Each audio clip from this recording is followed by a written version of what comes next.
কোনো detention camp করতে দেব না, কোনো এনআরসি করতে দেব না।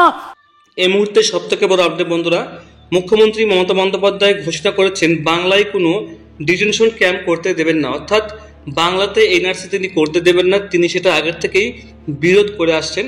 এবার 11ই মার্চ অফিসিয়াল বিজ্ঞপ্তি জারি করে সারা দেশে যেমন সিএএ লাগু করে দেওয়া হয়েছে, যেখানে উনি বলছেন যে কেউ যদি এখানে আবেদন করে তাহলে তাকে ধরে নেওয়া হবে সে বাংলাদেশি, সে পাকিস্তান, আফগানিস্তান বা বাংলাদেশ থেকে এসে তারা বাস করছেন।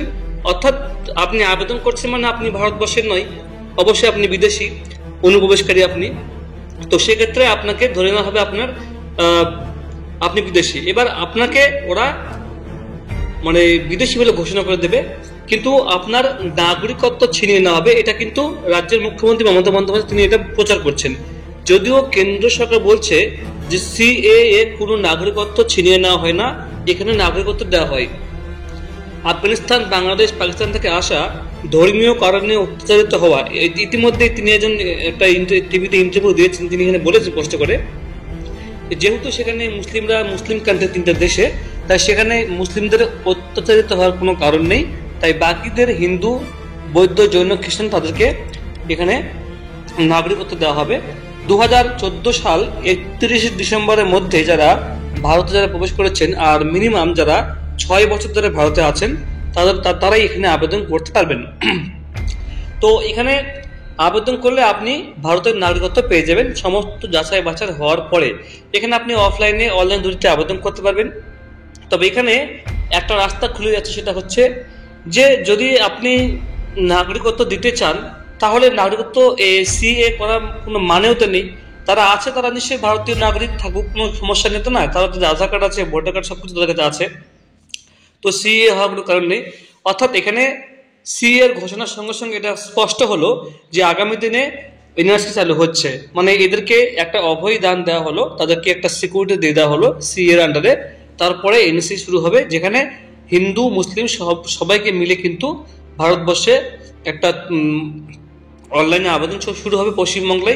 এবং আসামের মতো, আসামের প্রায় 11 লক্ষ হিন্দু মুসলিমদের এটা ক্যাম্পে পাঠানো হয়েছিল, তাদেরকে অবজেকশন দেওয়া হয়েছিল, এরকমটাও পশ্চিমবঙ্গে শুরু হতে পারে। মানে এক কথায় এটা বুঝেন আপনি যে পশ্চিমবঙ্গেই এনআরসি শুরু হচ্ছে, সিএএ চালু হওয়া মানে এনআরসি চালু হবে, কারণ সিএএ দিয়ে বাকি বাইরেদের লোকেদেরকে ভারতের নাগরিক করার পরেই সবার জন্য সিএএ চালু হবে, কিন্তু এনআরসি চালু হবে, কিন্তু ওদের জন্য যারা যারা সিএএ যারা যারা আবেদন করবেন তাদের এনআরসি কোনো ভয় নেই।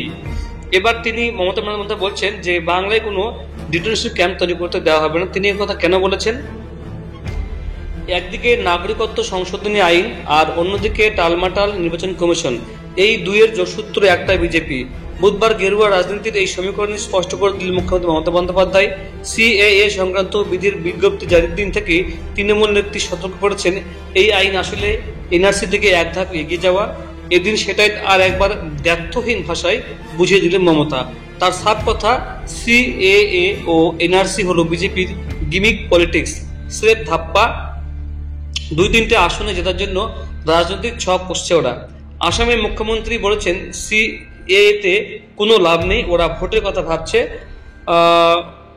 আর আমি ভাবছি মানুষের স্বার্থের কথা। দেশের নাগরিক হওয়া সত্ত্বেও কেন নাগরিকের জন্য অধিকার কেড়ে নেওয়া, মানে আপনি দেশের নাগরিক, তারপর আপনাকে নাগরিকের জন্য আবেদন কেন করতে হবে?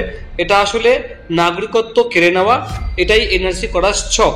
এরপরে মমতার হুঙ্কার, বাংলার একজনও নাগরিকের অধিকার কেড়ে নিতে দেব না, বাংলায় কোনো ডিটেনশন ক্যাম্প আমি করতে দেব না। অর্থাৎ তিনি নিজের মতো করে প্রচার করছেন। বন্ধুরা, সিএএতে কোনো আপনার অধিকার কেড়ে নেওয়া হয় না, নাগরিকত্ব কেড়ে নেওয়া হয় না, নাগরিকত্ব দেওয়া হয়। তাই ভয়ের বন্ধুরা কিছু নেই। আসছে পরবর্তী ভিডিও, সঙ্গে থাকবেন।